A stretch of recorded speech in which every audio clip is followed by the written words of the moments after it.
Assalamualaikum dan selamat sejahtera kepada Dr. Nur Hayati serta rakan-rakan sekalian. Saya Muhammad Firdaus bin Ishaq, nombor metrik 284031. Di sini saya memperkenalkan ahli kumpulan kami terdiri daripada Muhammad Syarman Hafiz bin Ismail, Muhammad Rusladin bin Tahir, Saiful Ashraf bin Muhammad. Saya akan memulakan pembentangan ini dengan memperkenalkan tajuk kami, iaitu isu etika profesional dan komunikasi organisasi.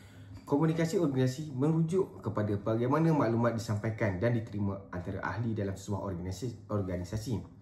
Manakala etika profesional merujuk kepada prinsip dan nilai membimbing tingkah laku ketika berkomunikasi secara profesional. Etika amat penting untuk mengelakkan salah faham, membina kepercayaan, memastikan setiap mesej yang disampaikan adalah tepat, jujur dan bertanggungjawab. Antara objektif pembentangan kami adalah untuk mengenal pasti isu etika dalam komunikasi organisasi, melihat kesannya dan jandakan jalan penyelesaian yang sesuai. Seterusnya saya serahkan kepada Encik Syarman.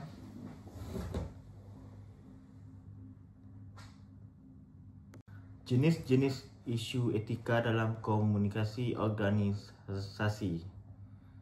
Terdapat beberapa jenis isu etika yang sering berlaku dalam komunikasi organisasi. Contohnya, menyebarkan maklumat yang belum sahih, menggunakan email syarikat untuk kepentingan peribadi dan membocorkan maklumat sulit tanpa kebenaran.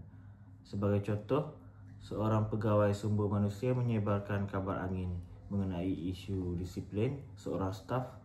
Ini melanggar etika kerahsiaan dan boleh menyebabkan reputasi individu itu terjejas serta mewujudkan suasana kerja yang tidak selesa.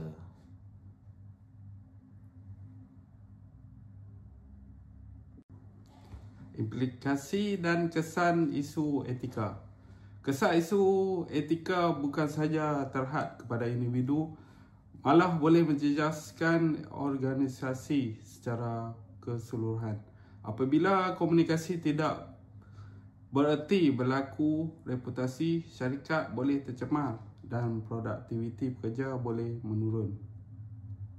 Individu yang menjadi mangsa komunikasi tidak bererti mungkin berasa tertekan, tidak dihargai dan akhirnya hilang motivasi untuk bekerja. Ini juga boleh menyebabkan konflik dalam kalangan pekerja.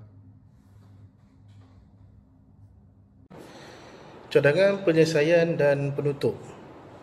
Antara langkah penyelesaian yang boleh diambil termasuk mewujudkan polisi komunikasi beretika, memberikan latihan berkala kepada staf serta menyediakan saluran aduan yang telus dan selamat.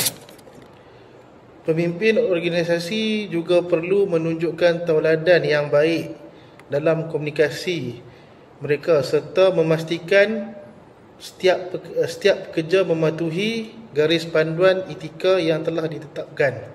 Kesimpulan, etika profesional sangat penting dalam komunikasi organisasi. Isu etika boleh membawa kesan yang serius jika tidak ditangani. Maka tindakan pencegahan dan pendidikan etika perlu dilaksanakan secara berterusan. Terima kasih.